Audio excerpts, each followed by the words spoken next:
विस्थापित होते होते होते होते विस्थापित का वो एक तरह से स्थापित नहीं हो पाए।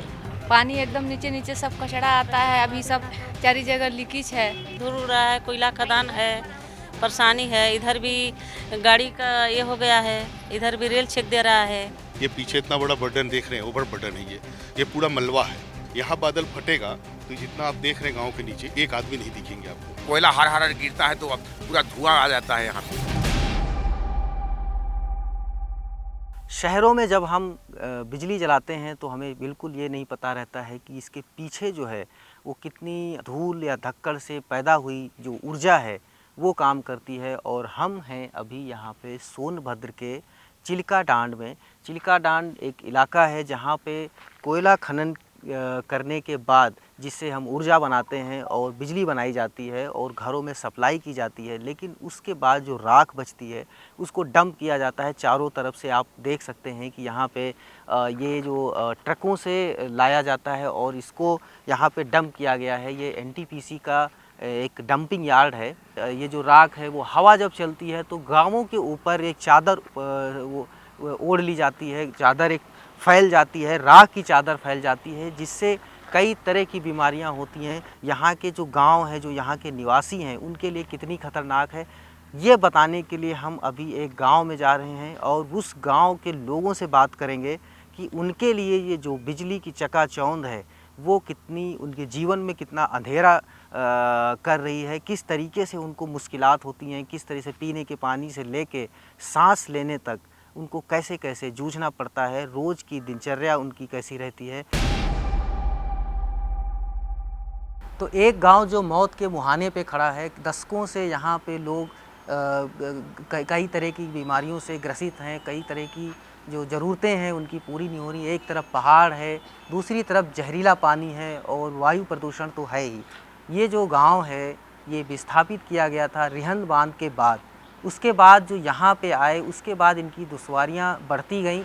इसको हम समझने के लिए हमारे साथ हैं राम सुभग शुक्ला जी, जो हमें बताएंगे कि कैसे इनकी जो मुश्किलात हैं वो कम नहीं हुई और समय बीतता गया, समस्याएं बढ़ती गई।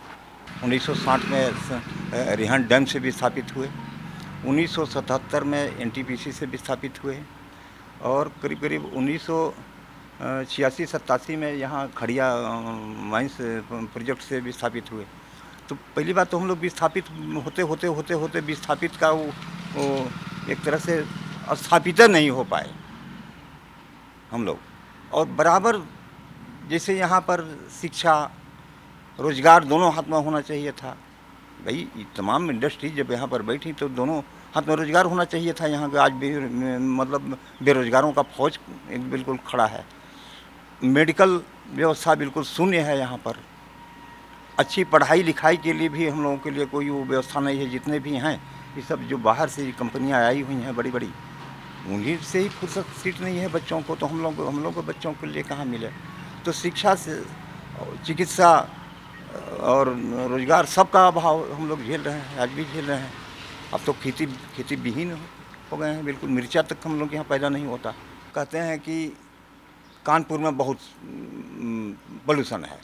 तो कानपुर में जितना 400 मिल मिला करके पॉल्यूशन फैलाती हैं, उतना हमारा ये प्रोजेक्ट किसी भी माइंस को ले लीजिए या किसी भी वो थर्मल को ले लीजिए हैं।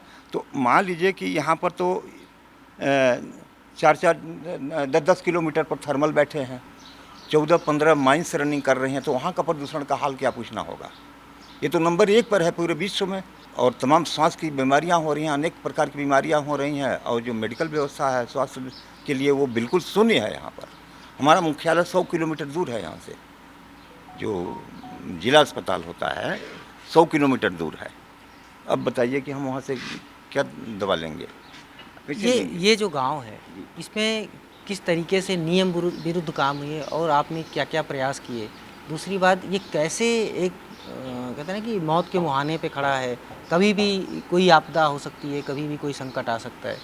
भाई आप जहाँ बैठे हैं ये देखिए, आपको ये CHP जो इनका मेन होता है, जो कोयलवरी उत्खनन का जो मेन पार्ट्स होता है कोयला विकास करने का, हाँ, वो सीएचपी होता है और डबल सीएचपी रनिंग कर रही है। देखिए सामने आपको 300 मीटर की दूरी पर, आप 100 मीटर की दूरी पर ये जो यहाँ पर हैं, ये इनका हाल रोड है। यहाँ से कोयला व्यवसाय करने के लिए 100 मीटर दूर है मात्र।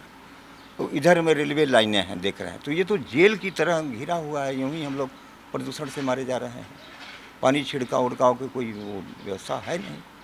संकट कैसा है कि कभी भी वो लैंडस्लाइड टाइप हो बिल्कुल, सकता बिल्कुल, सामने है या पीने की पानी की समस्या है, तो उससे उसके दुष्प्रभाव कैसे दिख रहे हैं? आप ऐसे समझिए कि इनकी जो ब्लास्टिंगें हो रही हैं, कम से कम 100 कुंटल डेली इनका रोज़ 100 कुंटल रोज़ इनका ब्लास्टिंग में वो हो रहा है। केमिकल ब्लास्टिंग करने में भूमिगत पानी प्रदूषित कर रहा है। सोचिए, जब वही ब्लास्टिंग होता है तो पानी का स्रोत फट जाता है जहाँ तहाँ, तो पानी में मिल जाता है वो। यहाँ का हैंड पाइप का आप देखेंगे सफ़ेद और पीला, दो तरह का नहीं वो हो जाता है पानी। तो पीने लायक तो यही नहीं है वो। क्या खाने पीने का चीज़ें उगा पाते हैं या कहीं बाहर से खरीदना ही पड़ता है? खेती के नाम पर ये इलाका पूरा 2 जिला, सिंगरौली जिला और सोनभद्र जिला बंजर हो चुका है खेती के नाम पर। क्यों कि जो राख पूरा राखमय हो गया सिंगरौली। अब इधर जाइए उधर है राख, जो थर्मल से निकलने वाले राख हैं। कहीं ट्रांसपोर्टिंग में, तो कहीं ऐसे लोग ज़मीन में गाड़ दे रहे हैं 4 इंची, उस पर मिट्टी डाल देते हैं। स्वाभाविक है कि जब वो बरसात होगा तो अपनी तरफ मिट्टी बह जाएगी और राख ऊपर रह जाएगा। तो वो आज करीब 25 साल से ये पूरे सिंगरौली में राख हो गया है। आज इधर भी जाइए राख। तो आज अब क्या कहा जाए, तो पूरा ज़मीन ही जब बंजर हो गया तो अब वो खेती किसानी तो क्या, पेड़ उखड़ने लगे, सारे पेड़ उखड़ने लगे, कोई भी पेड़ नहीं देखेंगे। पक्षी आप ये नहीं मिलेंगी एक भी आपको। तो तमाम पक्षी सब पलायन हो गई यहाँ से। यहाँ के जो गांव हैं, ये समस्या हर गांव की है। सिंगरौली सबसे बड़ा प्रदूषित क्षेत्र है। जो अभी दादा ने बताया कि कैसे जो राख है, कोयले की जो राख है, वो ज़मीन में बढ़ती जा रही है, ऊपर से मिट्टी करके लोग पाट देते हैं, तो फसलें भी नहीं हो रही हैं, पक्षी भी चले गए हैं, जानवर भी नहीं हैं। तो ये गांव है जो कि चिल्का डांड गांव, जहाँ पे लोग आज भी उम्मीद में हैं कि उनका कुछ हल निकलेगा। इस गांव के एक तरफ आपको बहुत बड़ा ऊंचा पहाड़ मिलेगा जो कोयले के ऊपर की मिट्टी की है, और उसकी जो धूल उड़ती है, जो राख है, वो पूरे गांव के ऊपर आती रहती है। ये इन लोगों ने, ये हमारे महिलाएं हमारे साथ में हैं। अभी हम गांव में पूरा घूम रहे थे, देखने की कोशिश कर रहे हैं कि गांव कैसे किन किन मुश्किलात में है। पानी नहीं आता है सही पीने वाला। पानी एकदम नीचे नीचे सब कचड़ा आता है। अभी सब चारी जगह लीकेज है, बढ़िया से अच्छा से नहीं आ रहा है। अभी गंदा पानी आ रहा है। ये जो पहाड़ है, यहाँ पे कोयला धूल उड़ती रहती है, उससे क्या क्या समस्या होती है आपको? तो समस्या है, ये है धूल उड़ रहा है, कोयला खदान है, परेशानी है। इधर भी गाड़ी का ये हो गया है, इधर भी रेल छेक दे रहा है। तो हम लोग की इधर निकलने का जगह नहीं है। हम लोग का समस्या का यही है। तो बीच में हम लोग बस्ती है, बस्ती की बाद किधर जाएंगे हम लोग, कहीं जाने का ठिकाना नहीं है। इस गांव के बिल्कुल बगल में एक पहाड़ है, उसके बगल में सड़क है, उसके बगल में दूसरी साइड में रेलवे है। तो बीचों बीच में ये गांव पड़ता है और काफ़ी खतरे के, कहते हैं कि खतरे के किनारे पे है और बड़ी मुश्किलात में है। इसके लिए हमको बताएंगे मनोनीत जी और कुशवाहा जी, जिनसे हम समझेंगे। ये मौत का कुआं है। जब इतना बड़ा अधिकारी जिले का डीएम साहब ने लिख दिया कि डेंजर जोन में है, एक आईएएस का लिखना आपको समझ में होना चाहिए। ये जो बड़ी बड़ी कंपनियां हैं, एक तरफ एनटीपीसी एक तरफ एनसीएल, उनको खुद समझना चाहिए कि एक आईएएस का लिखा हुआ कोई काटता नहीं है। और उस जगह पे, इस जगह पे, इस स्थिति में उन्होंने लिखा होगा, उनके पास कुछ तो रिपोर्टिंग गई होगी। आपको देख रहे हैं ये पीछे इतना बड़ा बर्डन देख रहे हैं, ओवर बर्डन है ये पूरा मलबा है। आपको पता होना चाहिए कि उत्तराखंड में एक बार बादल फटा था तो पूरा उत्तराखंड एक तरफ से पूरा वो जो उनका एरिया था पूरा ख़त्म हो गया था। यहाँ बादल फटेगा तो जितना आप देख रहे हैं गांव के नीचे, एक आदमी नहीं दिखेंगे आपको। आप तो काफ़ी समय से देख रहे होंगे, क्या क्या चीज़ें आपने देख डाली हैं?